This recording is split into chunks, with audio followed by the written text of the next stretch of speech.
Level 5 mentor certification from the UK's Institute of Leadership and Management, a certified coach for safety instrumented systems by Dow Chemicals for Equate Petrochemical Company where he worked.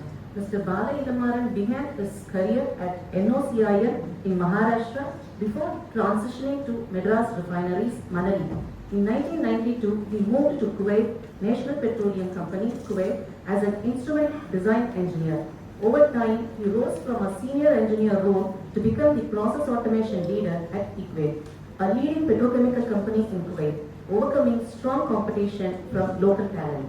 With a professional career spanning over 14 years in oil refineries and 23 years in petrochemical industry, his key contributions focused on ensuring the consistent reliability of control systems.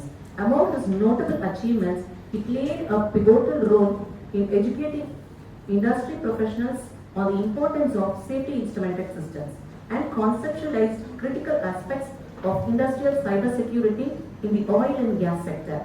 His contributions reflected in enhanced operational efficiency while fostering a culture of innovation.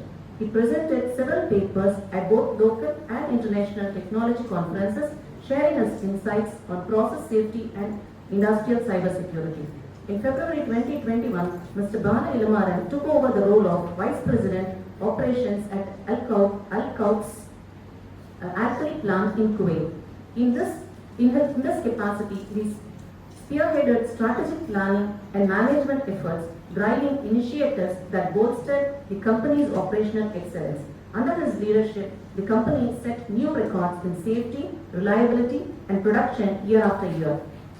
A co-founder of Indian Frontliners, an organization that supports Indian laborers in Kuwait, offering assistance to those in need. One of the founding members of Satyam Educational Trust that provides financial aid to hundreds of underprivileged students in India with a focus on promoting education across the southern states. Financial assistance rendered in the past 20 years surpassed rupees 2 crores to the eligible student community in India. A founding member of Tamil Nadu Engineers Forum in Kuwait, a platform that facilitates knowledge sharing, networking, and professional development among Tamil Nadu engineering professionals in the region. Through these diverse roles and achievements, Mr. Balaelamaran has shown unwavering dedication to professional excellence, community service, and educational advancements. Sir, we are happy to have you here for the 10th edition of Dr.P.Kanagasabapathy Endowment Lecture. Good morning, every one of you. I'm glad to be here to present and introduce safety instrument system. I came to know through Professor Srinivasan that some of you are studying the safety instrument system as one of the elective subjects. However, whatever I talk will be at a conceptual level, you'll be able to understand and appreciate the importance of safety instrument system in process industries. I would like to start with a note that Dr. P.K. was my professor when I was a student here 45 years ago in 1980s. He was teaching me instrument engineering, transducers, the basics of the instrumentation, control engineering, all these things. Those basics are still in my mind, and as you are pointing out, the sincerity, the commitment, the amount of devotions he had in the subject, I could realize when he was my professor at the time. He was a role model at the time.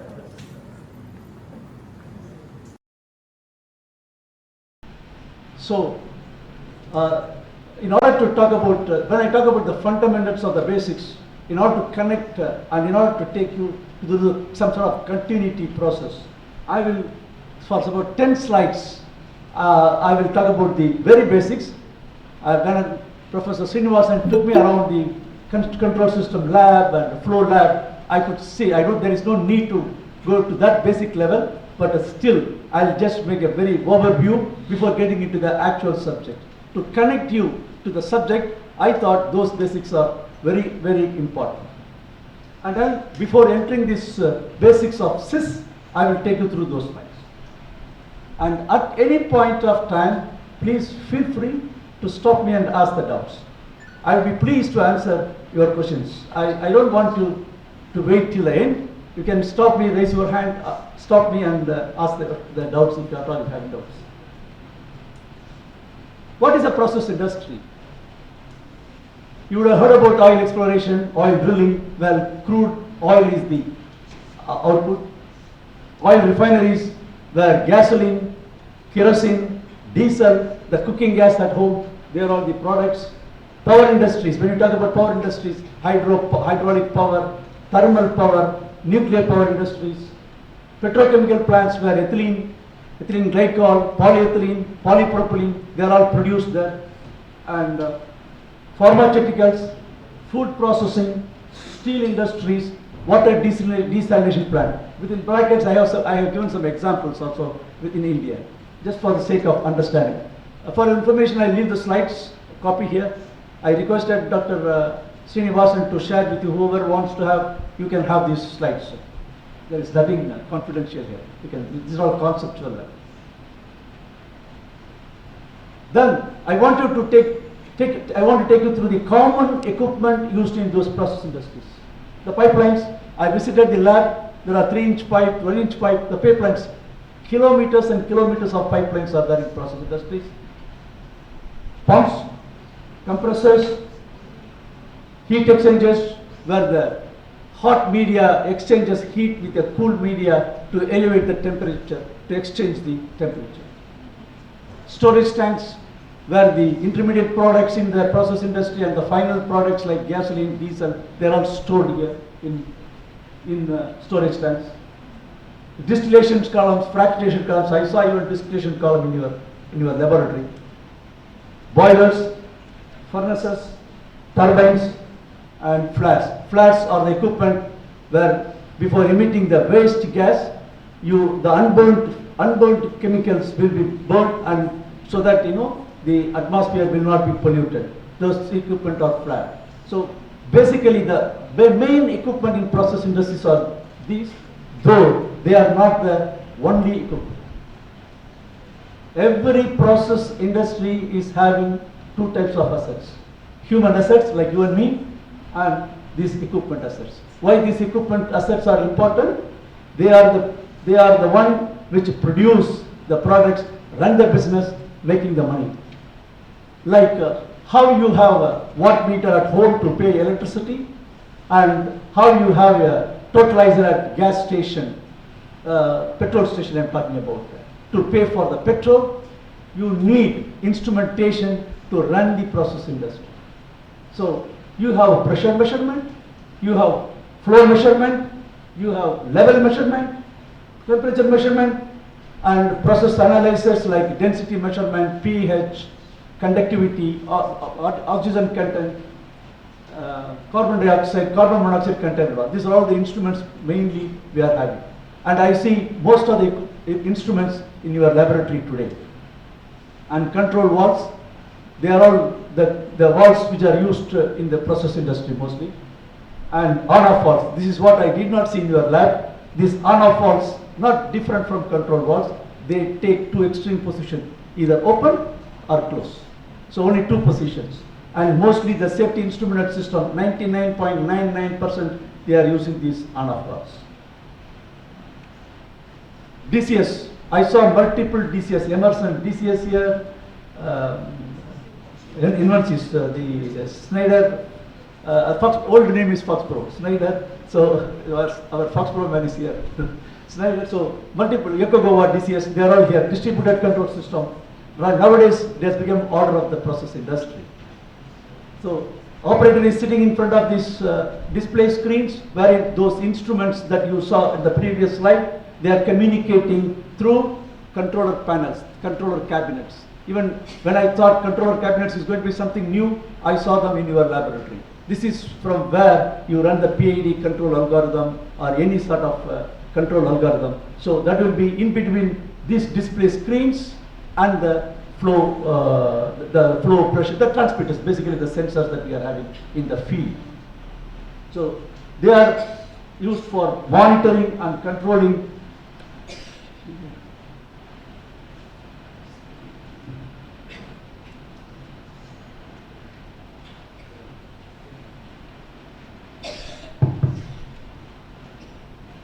They are used for monitoring and controlling the manufacturing process to meet the specification reduce the process variability, increasing the reliability, safety and efficiency. They are the prime systems that you can see. So instrumentation, control systems, I do suppose it is not new to any one of you. Mostly they are from second and third year, that's what, isn't it? Second and third. So it's not new to you, right? So instruments and control systems are typical like eyes and ears in a process industry. Imagine yourself as having eyes and ears for the process industry, communicating what you are seeing, what you are going to process. It's all seen by the instrumentation here in process industry. So again, I do suppose this is not new. You have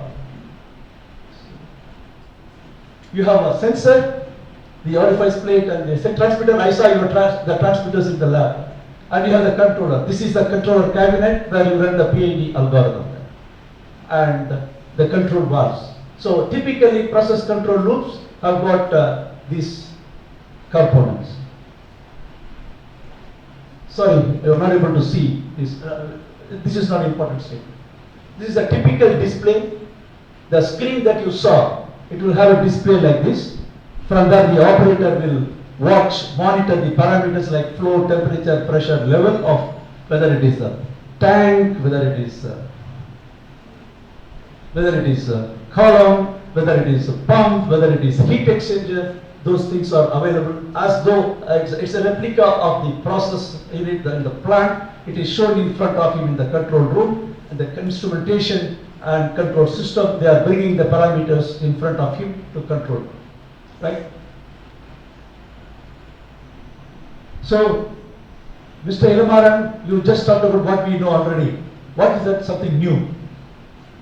Similar to road accidents, accidents do happen in process industries.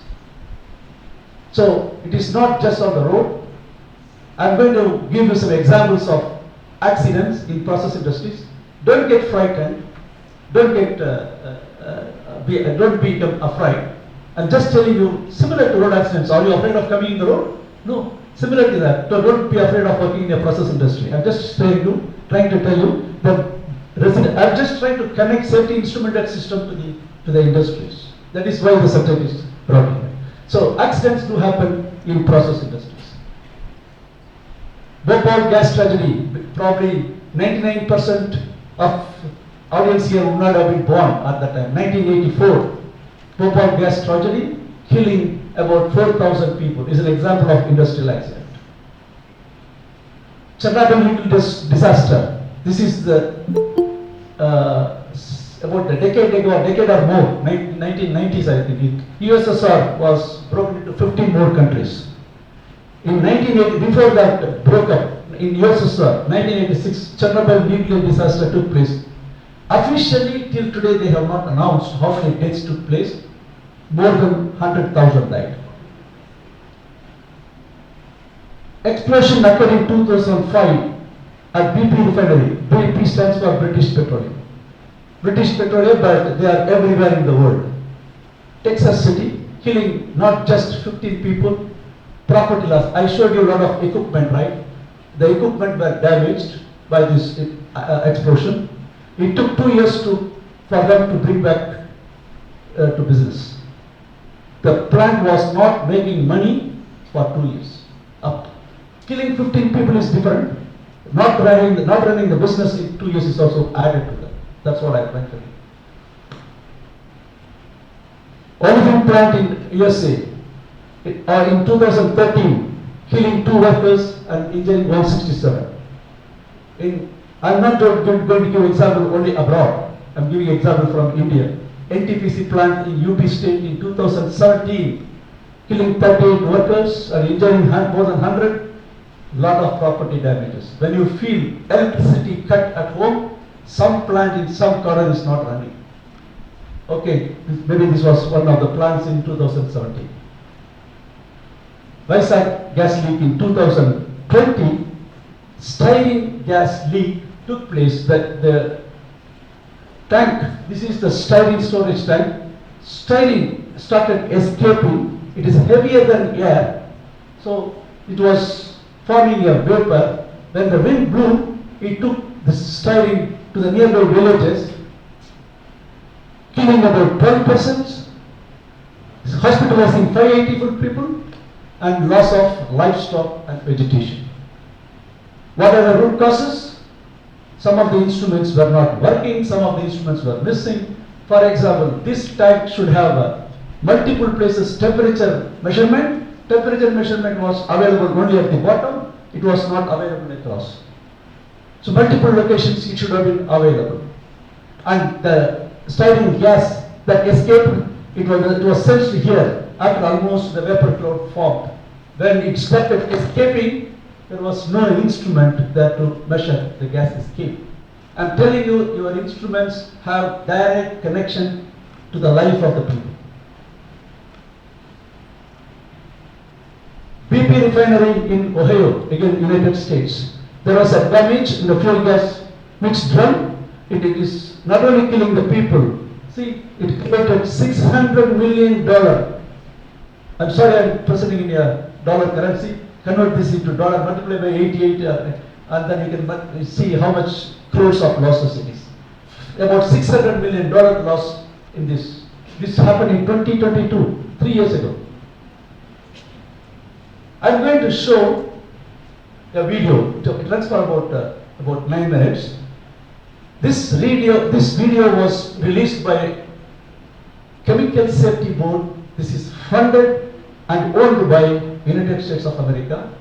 Its job is whenever there are accidents like the one that I explained, BP accident in Texas, the job is only to go investigate, find out the root causes, and then train the people, mindset of the people in such a way, such accidents do not happen in future. That is the purpose for which this Chemical Safety Board was constituted in 1990.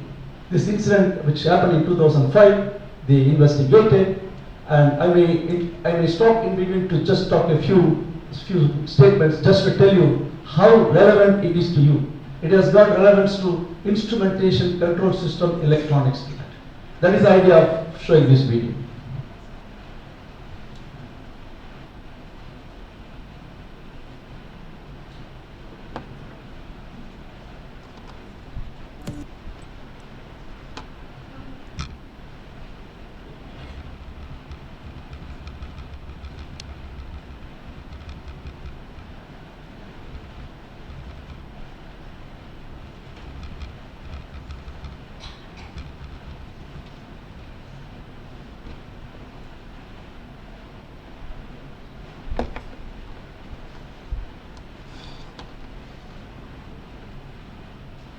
When I want to stop, where I should stop here? Here?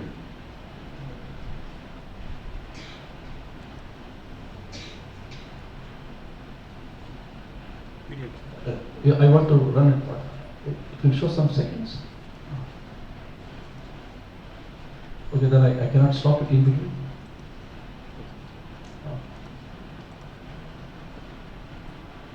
No, I want to start at 40 seconds. First 40 seconds is irrelevant. And I'm not able to see the U.S. chemical But give it then if you cannot stop it. Let it go. I want to stop when No, this is overall time. No problem. Leave it go. Safety Board is no different. Yeah. Shall I on? Yeah. developing a new interactive training application focused on OSHA's Process Safety Management, or PSM, regulation. First 40 seconds is irrelevant. You can ignore that.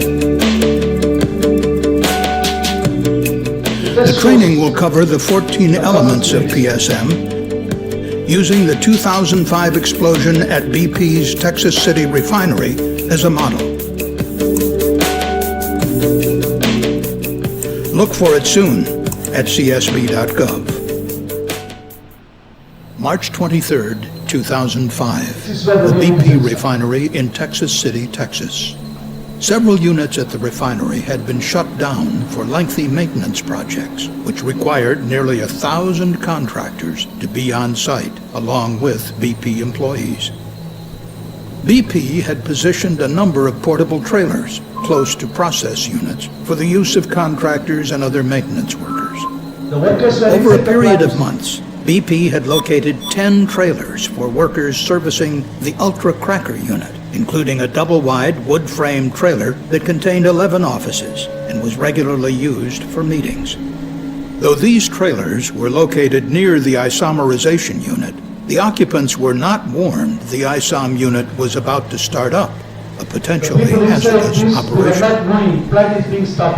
At 2:15 a.m. on March 23rd, overnight operators began introducing flammable liquid hydrocarbons, known as raffinate, into a 170-foot tall raffinate splitter tower used to distill and separate gasoline components. Near the base of the tower, there was a single instrument that measured how much liquid was inside. It transmitted this information to both a satellite control room and a central control room located away from the ISOM unit. But this level indicator was not designed to measure liquid above the 9-foot mark. During normal operation, the tower was only supposed to contain about 6½ feet of liquid. But during startups, operators routinely deviated from written procedures and filled the tower above the 9-foot mark, concerned that if the liquid level fluctuated too low, it would cause costly damage to the furnace. At 3:09 a.m., as the liquid neared the 8-foot mark, a high-level alarm activated and sounded in the control rooms. But a second high-level alarm, slightly further up the tower, failed to go off. By 3:30 a.m., the level indicator showed that liquid had filled the bottom 9 feet of the tower and the feed was stopped. The CSB later estimated that the liquid was in fact at a height of 13 feet, but operators could not know the actual level because the indicator only measured up to 9 feet. The lead operator had been overseeing the startup from a satellite control room within the ISOM unit. At 5 a.m., he briefly updated the night board operator in the central control room about the startup activities. The lead operator then left the refinery early, an hour before the end of the shift. A new board operator arrived in the control room around 6 a.m. to start his 30th day in a row working a 12-hour shift. He spoke briefly with the departing night shift operator and then read the logbook to prepare for the startup. But the logbook did not clearly indicate how much liquid was already in the tower and equipment, and it left no instructions on routing of the liquid feed and products when the startup resumed. Instead, the control board operator only found a one-line logbook entry that said, ISOM brought in some RAF to unit to pack RAF with. At 7:15 a.m., the day shift supervisor arrived. Because he was more than an hour late, he received no formal briefing from personnel on the night shift about conditions in the ISOM unit. At 9:51 a.m., operators resumed the startup. They began recirculating the liquid feed and adding more liquid to the already overfilled tower. As new feed was added, startup procedures called for regulating the liquid level in the tower using the automatic level control valve. But the board operator and others had received conflicting instructions on routing the product. As a result, this critical valve was left closed for several hours, blocking the flow of liquid from the tower. A few minutes later, operators lit burners on the furnace to begin heating up the feed, part of the normal startup process. While the startup was underway, the day supervisor left the refinery on short notice, just before 11 a.m., to attend to a family medical emergency. Contrary to BP's own procedures, no experienced supervisor was assigned to replace him. This left a single control board operator, now without a qualified supervisor, to run 3 refinery units, including the ISOM unit, which needed close attention. The refinery had eliminated a second board operator position following corporate budget cuts in 1999 after BP acquired Amoco. As the startup continued, the tower steadily filled with liquid, reaching a height of 98 feet. Shortly before noon, more than 15 times the normal level. But the improperly calibrated level indicator told operators in the control room that the liquid was at 8.4 feet. Improperly calibrated level instrument started showing. Furthermore, the control panel was not configured to clearly warn operators of the growing danger. It did not display flows into and out of the tower on the same screen, nor did it calculate the total liquid in the tower.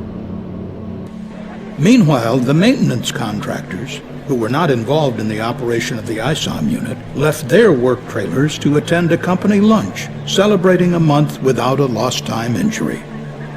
At 12:41 p.m., an alarm activated as the rising liquid compressed the gases remaining in the top of the tower. Unable to understand the source of the high pressure, operators opened a manual chain valve to vent gases to the unit's emergency relief system, a 1950s-era blowdown drum that vented vapor directly into the atmosphere.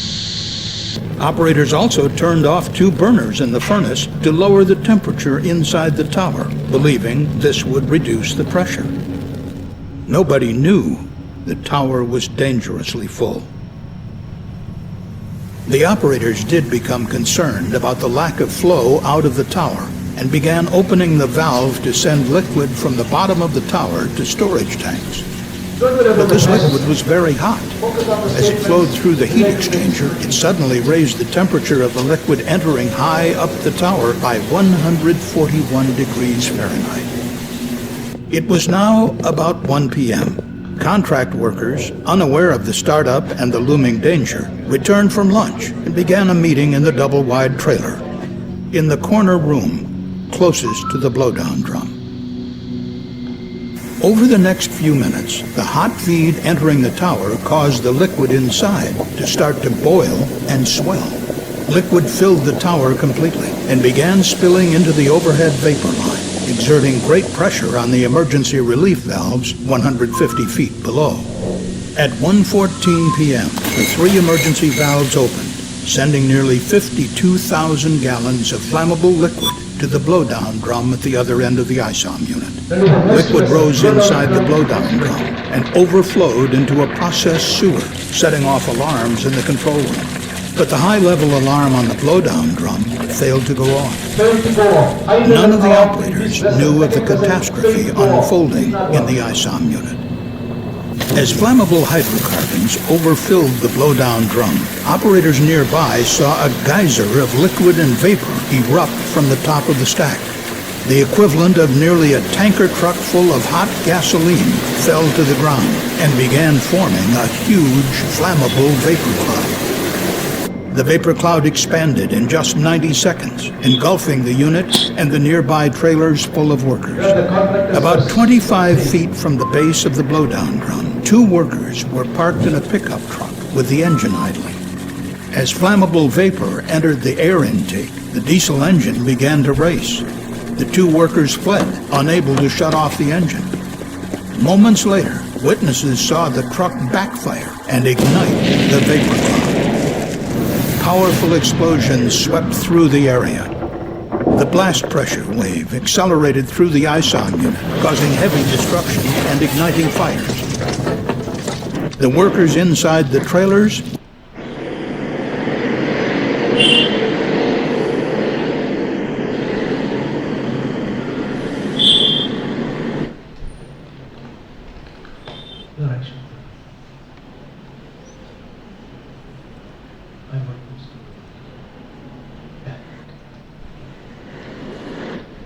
So what did you observe? The fractionation column level transmitter was not calibrated. The high level alarm failed in the same vessel, and in another downstream blowdown drum, the high level switch or high level indication failed. So all these things were contributing causes for this accident that not only killed 12 people, they took 2 years for them to be back in the business. So there are several corporate companies, British Petroleum, I was giving an example, BP, Dow Chemical Company, Chevron, they all collected details of such accidents. They have planned worldwide. So In their own plant in different locations, they started collecting the data, and they analyzed more than 25% of the accidents that took place related to control systems instrumentation. Either it is due to missing, I gave you two examples. One is the YSAG gas leak, missing instruments, where the level temperature indication was not available in all the places in the tank, and also the gas detector were missing. And in PP, I showed you malfunctioned instruments and control systems. Alright? So, a study by a UK firm, they found 59% of such accidents are happening due to design. Design means specification or selection. 59, 30, 44% plus 15% put together, it is contributed to the design of the instrumentation.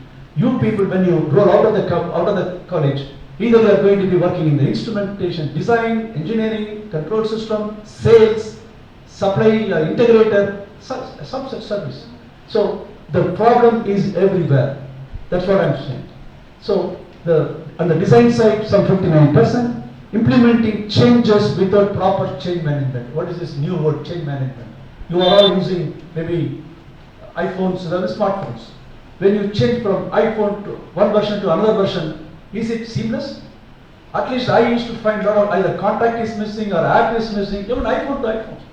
And then also if it is iPhone to Samsung phone, you find it's a hell for you guys. People who used to exchange messages or not, right? Either contact numbers are missing or contact numbers are assigned to somebody else whom we don't want to talk to. So some such things are happening, right? So even when it's happening in our day-to-day life, this is a change management. You are changing from one smartphone to another smartphone. Imagine this is an industry, process industry. You are running a risk, and that change management. You want to replace one instrument by another instrument, one control system by another control system. Without proper procedure. I just want to come. Elamaran wants to make some change. He wants to show he is the hero. He comes and makes some changes without considering many things, and that results in such accidents.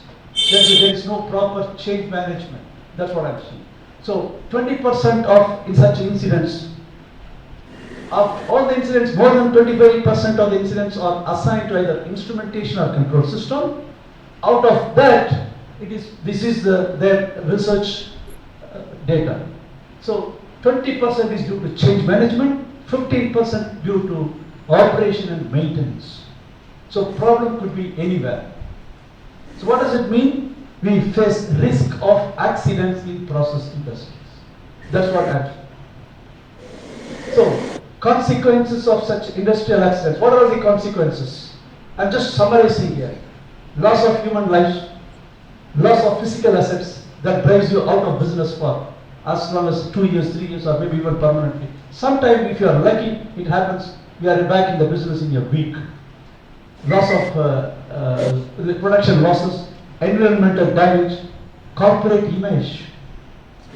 Loss of corporate image, like even Air India, you know the loss of image now. People are not interested in flying by Air India. Image is gone now. Like when Tata was running, what was the image? Now government took over. When government to Tata is back, now still they are not able to get the same image, right? Corporate image. Loss of public confidence, fines. Government is not letting you go. They are making companies fines. Court orders, they are judging against you. Legal fees you have to pay. What does it mean? Due to all these things are due to poor safety standards. Please make a note. Due to poor standards. So it means it is essential to handle this risk of process accidents, industrial accidents, and the impact due to that. So the moment you use the word risk has to be managed. Risk has to be understood. Risk has to be measured. How do you measure risk? Risk is a multiplication of likelihood of that particular industrial accident. This is true for even your personal incident. Okay, likelihood of this that incident happening and the consequence. Consequence means its impact. I give you an example of that. If your consequence of a car accident, suppose I'm driving a car, I'm a very good driver, my accident frequency is 1 in 10 years. Suppose I drive for 10 years, I make accident only once. I'm just giving you, I'm assuming I'm a very good driver. So 1 in 10, 1 out of 10 years. So 0.1 is the frequency of accident happening in my car. And what is its impact? That accident leads to either small injury or small damage to the car. I need to spend $1,000 to fix it. So $1,000, your multiplication of frequency is 0.1, just now I said 1 in 10 years. And then impact is $1,000. So $100 is my risk, the inherent risk. Inherent risk is nothing but the risk which is natural. It is existing. I don't have any special treatment for that. I don't make any effort. My inherent risk is, don't worry about the inherent risk, nothing but natural risk available. It is about $100 per year. In process industries, I gave an example of my car accident.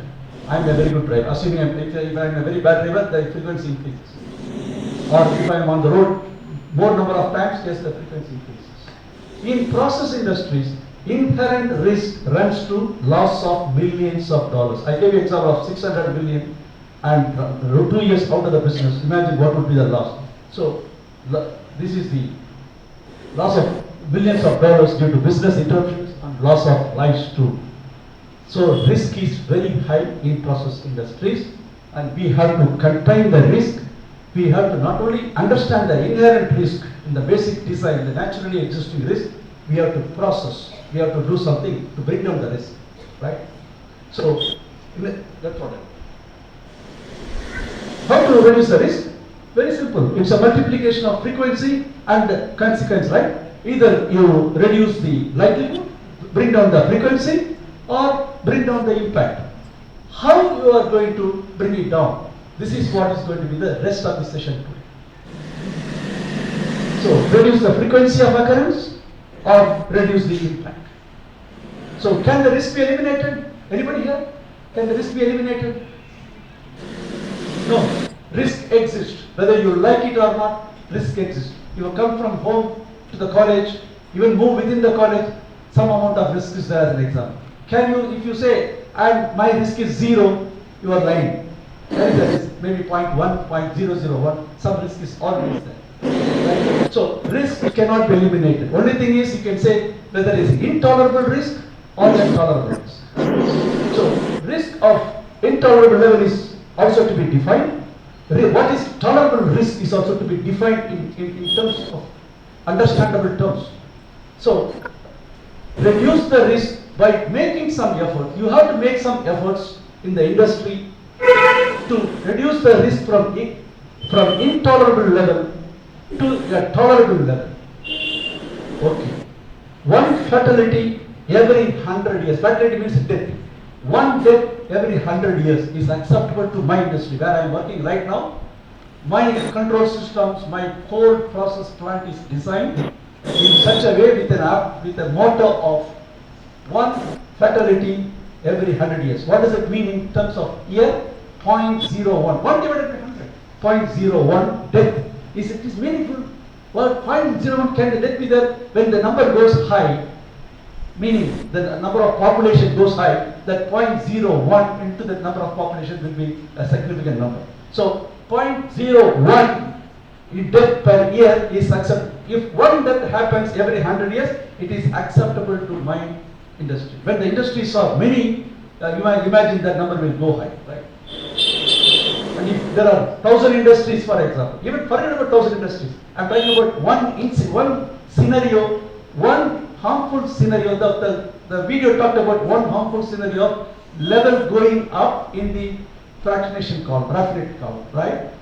That is one scenario. In one plant, there will be hundreds of such scenarios, just to give you an example. Just imagine, I wanted to visualize.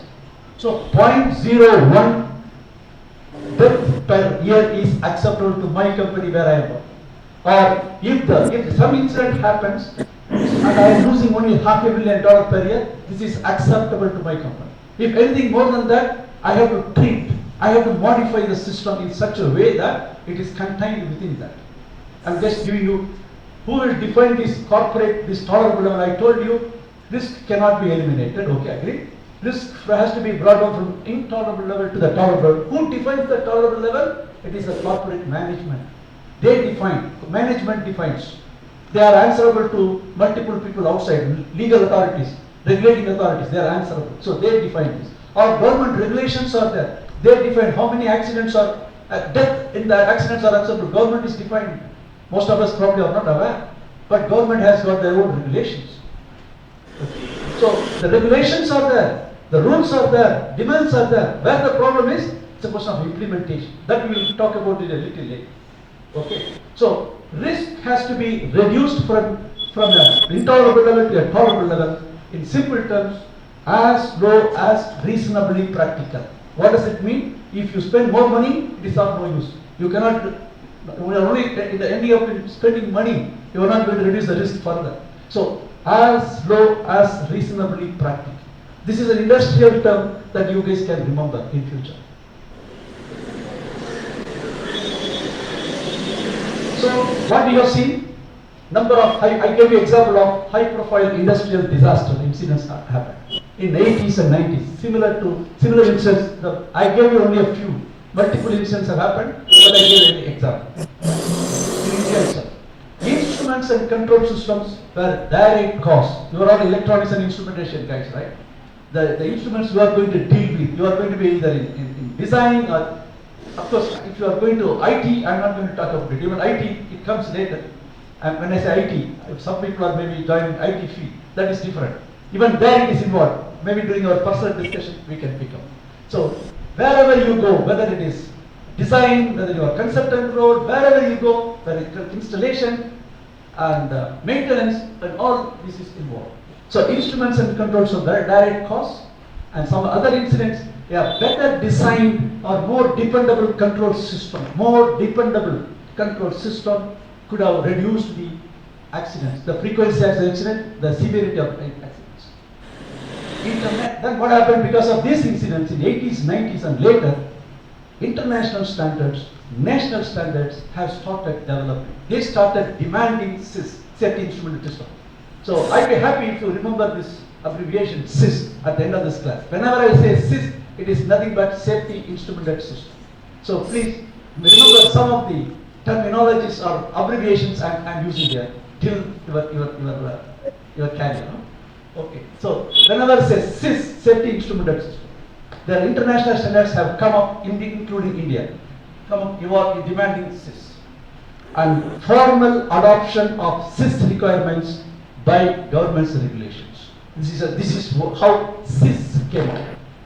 So, International Electrotechnical Commission, ISA, International Society of Automation, ANSI, all industries are doing, including India. Including India, we are demanding Safety Instrument System as a part of regulation to reduce the industrial accidents. Okay, here comes Safety Instrument System components. What it said, we are talking about VR also, even professor was saying, you guys are studying as one of the elective subjects. The components involved in the Safety Instrument System. You have a sensor, not similar to the transmitter that you are seeing, a logic solver. Logic solver, it is nothing but your programmable logic controller, PLC, where you execute the logics and or NAND, NOT, XOR logics. Whatever you study here, they have relevance back in the industry. Okay, so these logic solvers, they are a part of Safety Instrument System. Final elements, believe me, generally we don't use control valve in Safety Instrument System. It is on or false. It can take either on, fully open or fully closed position, depending on the application, depending on the need of the function. So this is what is components of Safety Instrument System. Now this, you will see the word SIL certified, SIL certified. Please wait for another 2-3 slides before you understand what is this SIL. So what I want you to understand here, the Safety Instrument System consists of these 3 components mainly: sensor, logic solver and final element. And basic process control system, what you generally deal with a DCS, distributed control system. It also has got a sensor, like a transmitter. You have got a controller, the one control cabinets where PID algorithms, where your advanced control algorithms are executed. So they are control systems, and here are control valves. So you suddenly talk about SIS, you move to BPCS. Yeah, BPCS stands for Basic Process Control System Components. Basic Process Control System Protection. Always first comes Basic Process Control System. It is supposed to take, if everything goes well, perfectly BPCS, no need for SIS. What I am trying to tell you, BPCS is always the first solution. If my risk level, I explained to you how the risk is measured, how risk is dealt with. If your BPCS platform can handle your risk, that is the matter, no for SIS. But most of these process industries cannot stop there because the risk is little more high.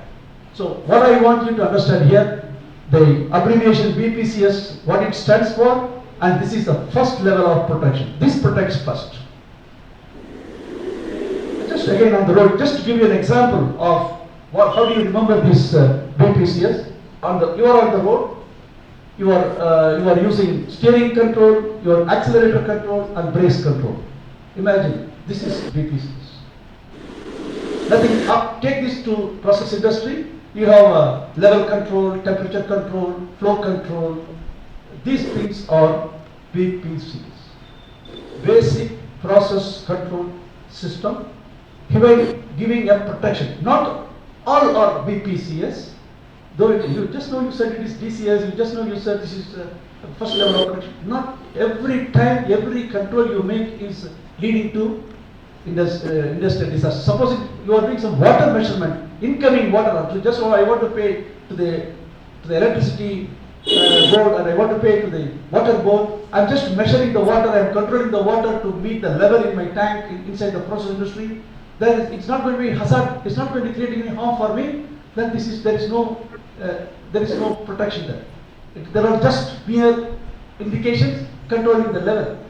But if it is involved in any process incident, if it is involving any process accident, then it is called the BPCS. In case level goes high, it can create explosion, it can create some other issues. Then it is called BPCS. So if you don't maintain this accelerator, steering control or brakes control, it can lead to accident. So this is an example of BPCS. Then how do you define SIS in a traffic, in the traffic? I'm having a concrete divider. This concrete divider, imagine this is to be at par with SIS. What for is the concrete divider? It keeps a vehicle from running into oncoming lanes of traffic or of the road. This safety instrument system, this keeps a chemical process from going into unsafe zone. It is measuring, it is detecting abnormality. Safety instrument system is detecting the abnormality in the process and brings it back to safe zone automatically without human intervention.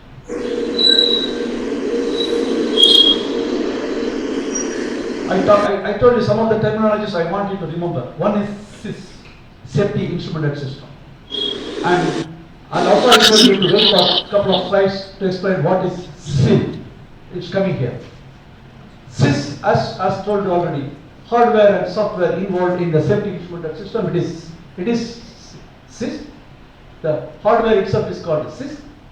Then SIF, S-I-F, Safety Instrumented Function.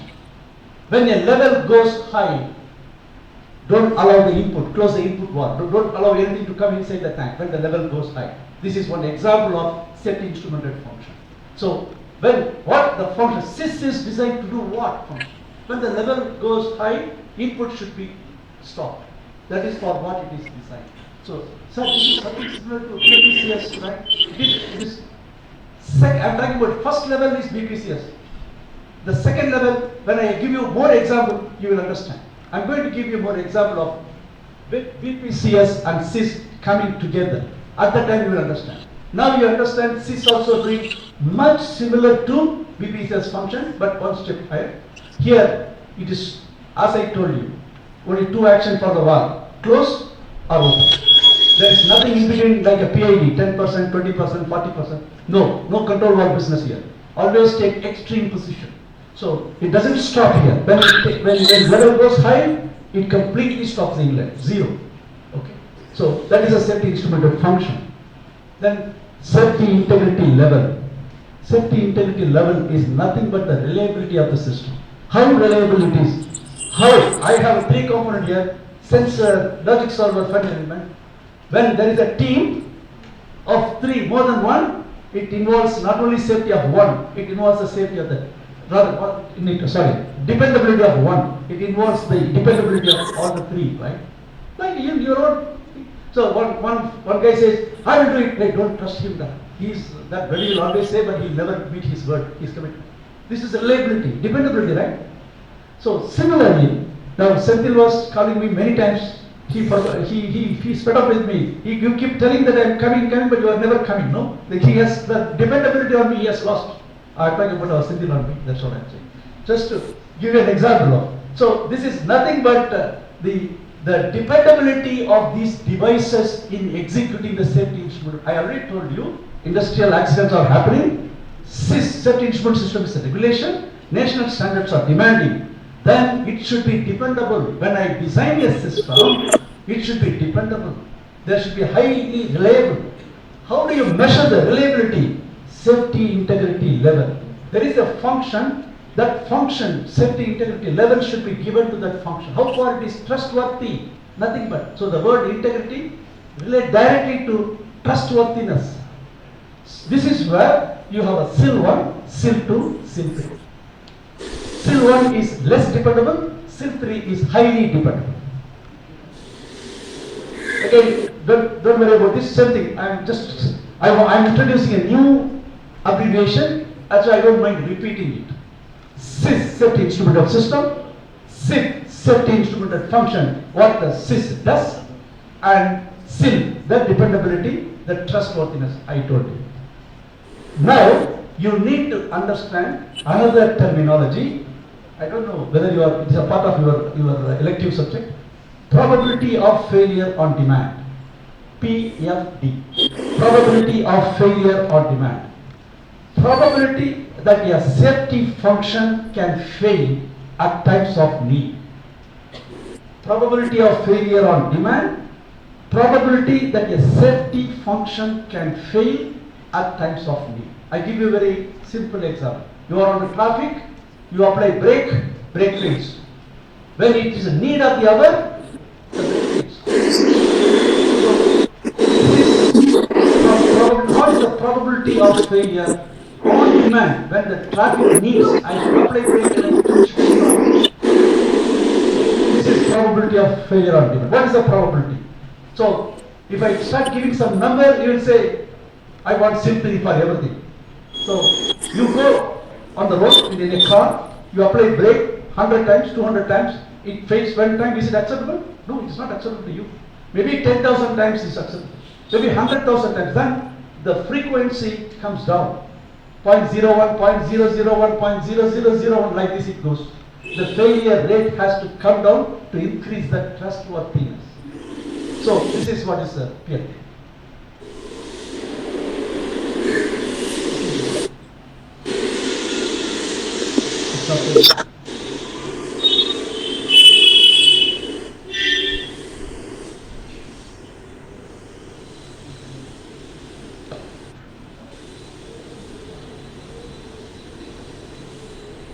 Thanks for reminding.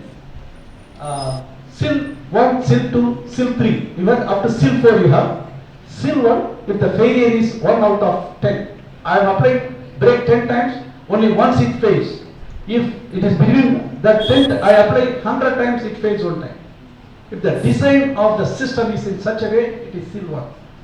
If the failure rate is 1 out of 100 and 1 out of 1000, then it becomes SIL 2. SIL 3 is not shown here for some reason. 1000 and 10,000.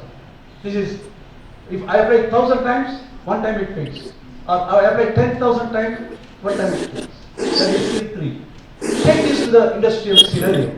There is a safety function, a level transmitter has to respond, a time or runoff valve should respond, that fails. How often it fails? There is a demand. How often the demand is put? At the time, how frequently it fails? The same SIL concept is taken to the process. It is nothing but SIL 1 reduces the risk by 10 times, SIL 2 reduces the risk by 100 times, SIL 3 reduces the risk by 1000 times. And by the way, all aircrafts, the aircrafts are having the equipment designed for SIL 4, just for your information. Higher SIL means higher the reliability, failure rate is very, very small. So SIL is always defined as a range. Like I gave you 1 in 10, 1 in 100, SIL 1, 1 in 100 to 1 in 1000 is SIL 2, 1 in 1000 to 1 in 10,000 is SIL 3. Like this I gave you, SIL is always a range. For want of time, just I have to cut short, I try my level best. When you take the flight, you know, the flight, there can be accidents. There are multiple layers of protection. Passenger threats, to avoid the passenger threats. Visitors, one layer, visitors not allowed. Only passengers are allowed. Then layer 2, check-in bags are screened. Layer 3, check-in counter issues ticket after verifying your identity ticket. Layer 4, cabin tags. The cabin bags are screened. Personnel are thoroughly checked. And last check, all the guys who collected the boarding pass, all the guys who checked in their bag, are they getting into the flight or anybody is escaping? That is also done. This is just giving you an example of multiple layers of protection given to avoid these passenger threats. Assume now in the process industry, we have lot of, I gave you BPCS, you said BPCS, you are saying CIS. BPCS is not enough, I go to CIS. If CIS is not enough, I go to another level, which I will not spend time, but I think there are several layers of protection to avoid the industrial accidents.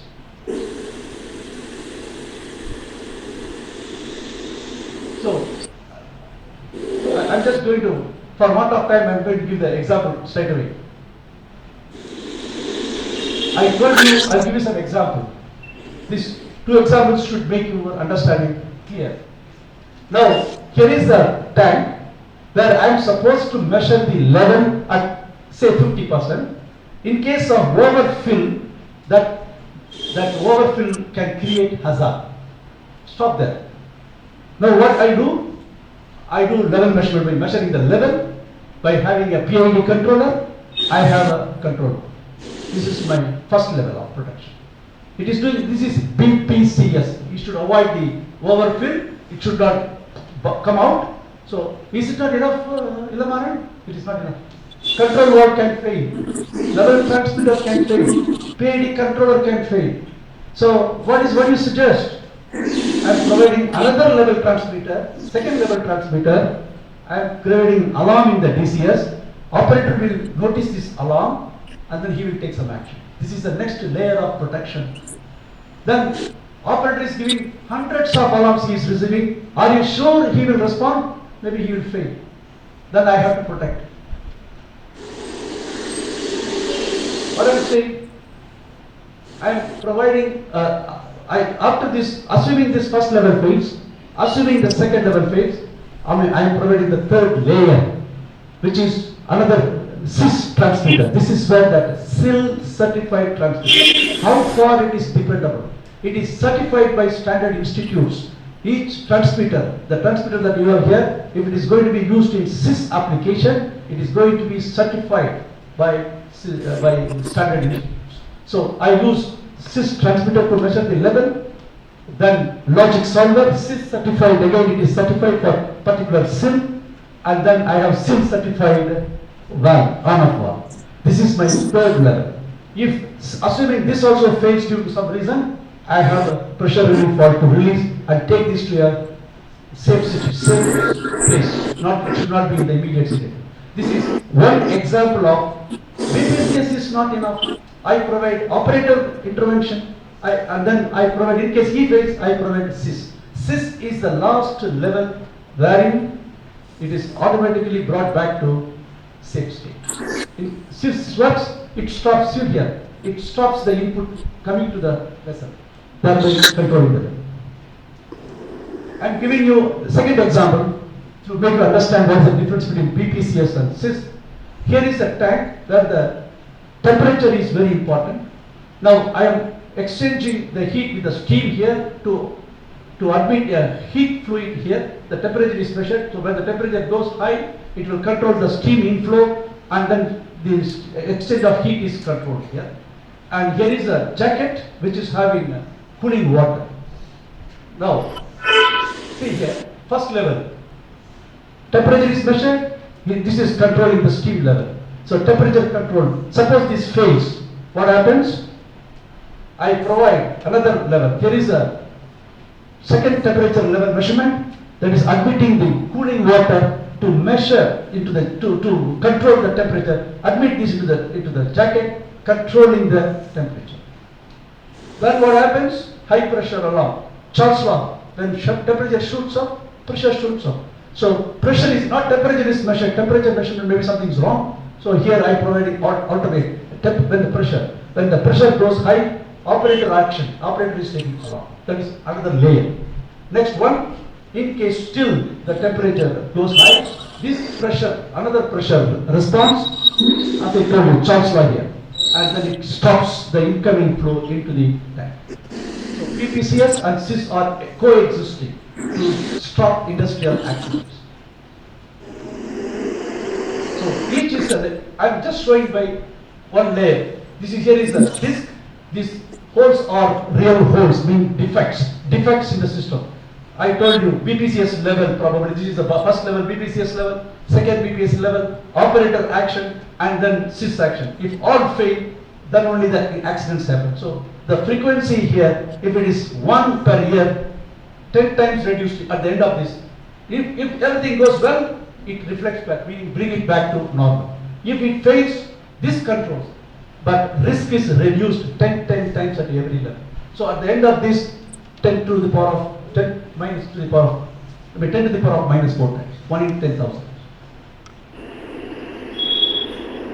Popular industry standards. What I am saying, there are industry standards available here. I was telling you, national industrial standards have come, IEC, ISA, such standards have come. What it should have. So, CIS life cycle. Just to CIS life cycle, it is providing the structured approach to safety instrumented system. It is just to avoid the safety instrumented system should avoid the mistakes. To avoid the mistakes, there is something suggested in its life cycle. Lot of suggestions, lot of steps that you should follow at each level, right from design level, right from analysis level, design level, installation level, commissioning level, operating level. So for want of time, I'm sorry, I'm not going to spend much time here, but what I'm saying, there is a structured approach called CIS life cycle from concept to commissioning. CIS talks about concept to commissioning. What you heard today is the tip of the iceberg. Maybe I showed here a big tip. Maybe what you heard is a very small tip. There are many things to learn about the safety instrumented system. Multiple levels of expertise is available. There are further references. Company called Exida, also IEC, they are all, even DOIE, they are all releasing a lot of books. Exida is a famous company in CIS, managing CIS. Exida is a very famous company in the United States. They have branches even in India. So there are multiple opportunities available for you to widen your knowledge. Career opportunities. I thought you will be interested in knowing this. That is why I introduced these slides. Career opportunities and certification courses. Process safety engineer, mostly by chemical engineers, but there are instrumentation engineers, control system engineers, electronics engineers in process safety. But many people are there in CIS engineer, as working as CIS engineer, functional safety engineer, instrumentation and control system engineer, like engineering, construction, maintenance, operation, safety system designers and integrators. They are the suppliers of CIS packages. Functional safety consultant, process safety professionals. So you have a lot of career opportunities if you specialize yourself right from day one in safety instrumented system. You have a certification courses conducted by DOIE, Germany, and certified C, and by Exida, United States, ISA 84, ISA International Society of There. All these courses are available in India. By the way, I am certified TUV functional safety engineer. I am certified functional safety professional, but I failed in export. CFSE export, I failed. It was too tough. Just for the way I'm saying, you guys should not stop there. Should not stop at what you heard from me. You should widen your knowledge.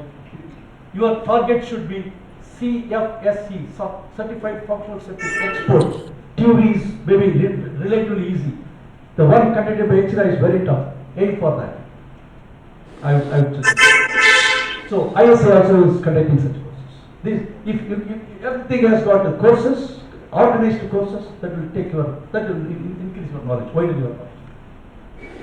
And they are offering high demand, competitive salaries, and global opportunities for this application. Demand is more, supply is less. System, demand is more, supply is less. I told you, now regulations are coming. Now, auditing is important, national standards, international standards have come. Best roles, sys engineer, process safety engineer, functional safety consultant, process safety management specialist. Certifications like TUV, FSC, functional safety engineer, EXIDA, professional CFSP, P stands for professional, CFSC is a must to enhance career growth. If you have CFSC, EXIDA today, my classmate working with CFSC. So that enhances your opportunities for career growth. At the young age, of course, not like 65 years old. Industries like oil, gas, chemicals, power and pharmaceuticals are the biggest employers. All industries, process industries, they do need. Consultants do need. Auditors do need this post. So I am coming to the last slide. Summary of takeaways. Risk of accident can be defined as likelihood, which is frequency, and consequence, the impact it can create. So risk has to be measured. There are multiple layers of protection. I gave you example of BPCS, SIS, operator intervention, or taking some action upon alarm. Multiple layers of protection. All are addressing what? They are addressing the risk of the industrial accidents. Each layer is preventing you from accident happening. Why multiple layers? If one layer fails, the other layer will take care. There are SIS, SIP and SIP, which I already talked about. Probability of failure on demand. What I want you to remember here, whenever we talk about probability of failure demand, the frequency is expressed in terms of per year.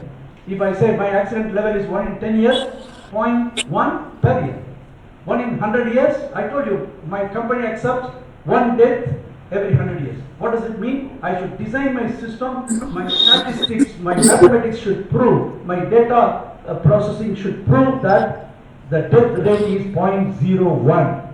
My control system, everything has got a numerical value. Everything can be measured. When I apply that number, I should prove to the auditors, I should prove to the company management that accident level is, the fatality is 0.01. I have designed this. This is my job. This is what is SIS engineer job. This is what is functional safety expert's job. So you have to understand probability of failure and demand. Ultimately, everything is coming to express as per year. I want it. That is why the fraction 0.01001. This is the final prevention layer that brings the hazardous state to safe state automatically without human intervention. If you design a SIS where human involvement is there, that is not SIS. It should automatically bring it back to the safe state, and that is only SIS. SIL 1 reduces the risk of accident frequency 10 times, SIL 2 reduces the risk of accident 100 times, SIL 3 reduces the risk by 1000 times. Higher the SIL, higher the reliability and dependability, but can you, it is very easy. You can say, why not decide SIL 3 for every case, isn't it? SIL 3, not only the cost is not, I cannot run the plant because to maintain SIL 3, I have to do what is called proof testing of the components every month, every 2 months sometimes, every 3 months. Even if it is 1 year, I have to shut down the plant to prove those components. It is not possible to design the plant for SIL 3 in all cases. So, but it is easy for you to ask, why not SIL3? It brings out, it is highly reliable, highly dependable. 0.001 you are saying, why not SIL3? It is not only the cost. Cost in terms of shutting down the plant. To prove the plant, to prove the system, I have to shut down the plant every month, every 2 months, every 3 months. That is not practical. I cannot be in the business. So I have to be in the business. To pay you, pay me. So that is why SIL3 cannot be designed. Once CIS is identified, you have to follow CIS life cycle. So CIS life cycle I did not talk for one of time, but it is worth studying. Sorry, I took 10 minutes.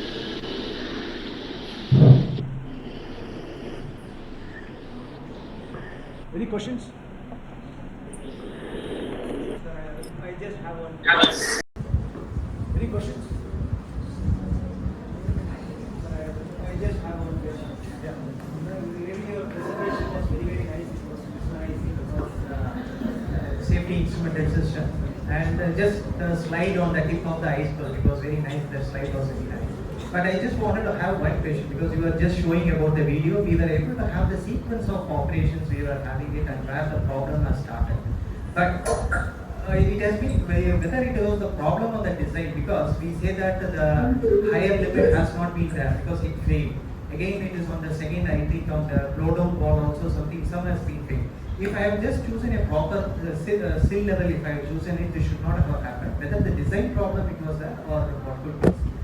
This is my first question, and this is my second question with respect to the batch process. For example, I have a batch process where I have go for 5 different types of products. Suppose if I am going to have a what you call a relief ball or something, and each product is having a different set of relief pressure is going to be there, how it is going to be taken? Excellent question. Appreciate that. Professor, the first one, is there a design fault? Yes. As you would have heard that statement, the fractionator column, raffinator column has got only one level transmitter, only one level measurement, wherein people were measuring, they are going up to even 80%, 80% or 80 feet, not 80%, 80 feet. So there should have been multiple level instrument there. Similarly, the level transmitter failed, you see, and there was a calibration error in the same instrument. It refers to the operation failure and maintenance failure. Even though they had given you one instrument at that time CIS concept was not implemented in that company. They were not even knowing in that BP refinery. So obviously there was no redundant level also. The fact is, there was a maintenance problem, there was a calibration problem. Operator guys, they were running the plant with 13 feet or 14 feet to start with. They have bypassed the procedures. There is a written procedure. If its level instrument is 9 feet and you are writing a procedure of 13 feet, either you should have changed the level instrument itself or you should have changed the procedure. Similarly, the level instrument in the blow down drum, that also failed to test. So all these are all maintenance problems. So there were design problems, there were maintenance problems. Coming to the second question about the batch processing. Normally, if you are having multiple products through the batch process, the one advantage is the question that she asked, that she raised, that regarding SIL3, you can have a highest level, since mostly one batch to another batch, you have a shutdown because you have to change the product. There is a shutdown. So my SIL3 instruments have got higher opportunities, larger opportunities to prove it is working all right. That is called what you can say, proof. That proof is done because safety verification and safety validation. Now this CIS validation is done when you change from one product to another. That way SIL3 instruments has got more advantage in a batch.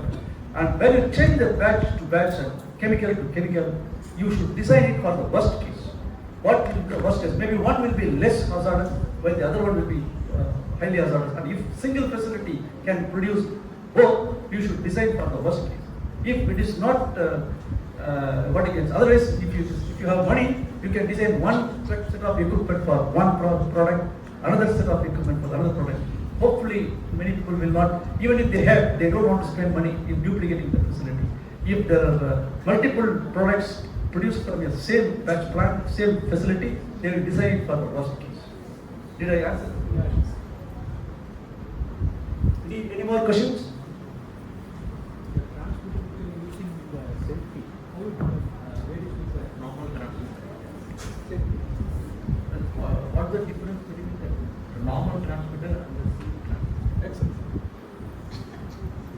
Excellent. So when you use the transmitter, logic solver and the final element, all the three should be SIL certified. I told you in one of the slides. I gave an example of dependability, how far it is dependable. The transmitter that is used in your normal process and the transmitter that is used in a safety application. And let us, same thing true for logic solver, same thing is true for process, the final element. It has to undergo rigorous testing process.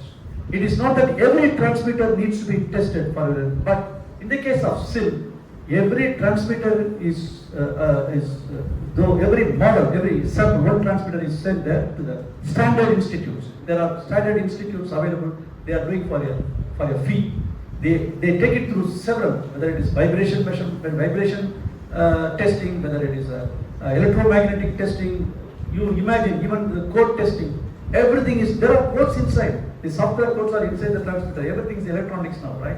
So every bit of testing, you won't imagine all type of testing they do. The testing itself, some transmitters are keeping it 72 hours at a high temperature or at a very, very cool temperature depending on the application, and they test it. And then they get the SIL certification. And the failure rate at a given scenario, 0.1 in the case of SIL 1, 0.001 in the case of SIL 3, right? SIL 3, 0.001, when I have 0.1, I gave a range actually, 0.1 to 0.01, 0.01 to 0.00. I always talk about minimum because if I design something for the minimum, as a minimum, the maximum will be, I don't care, because for the calculation, I always take for the minimum value because it's like a more conservative failure thing. So I take that number, I don't take the highly reliable number. So coming back to your question, so every transmitter is undergoing lot of rigorous tests for each and every scenario. Ultimately, what we are doing is that for SIL 1 application, this transmitter can be used. That certificate is issued by the Standards Institute. Nowadays, companies are insisting in the standard document, please supply SIL certified. So if I have a normal transmitter, I don't accept. If it is a SIL application, I need to use only SIL certified instrument. Though there is another case, can I use a normal transmitter? There are exceptions, which again, for time's sake, I am not placing. But you can say all the new companies, new plants that are coming up, they are insisting on SIL certified transmitters because of severe testing process. All the transmitters need not be tested for SIL 3. But your application is SIL 1, don't buy at a higher cost, which is SIL 3 certificate. Did I answer your question? Any more questions, please?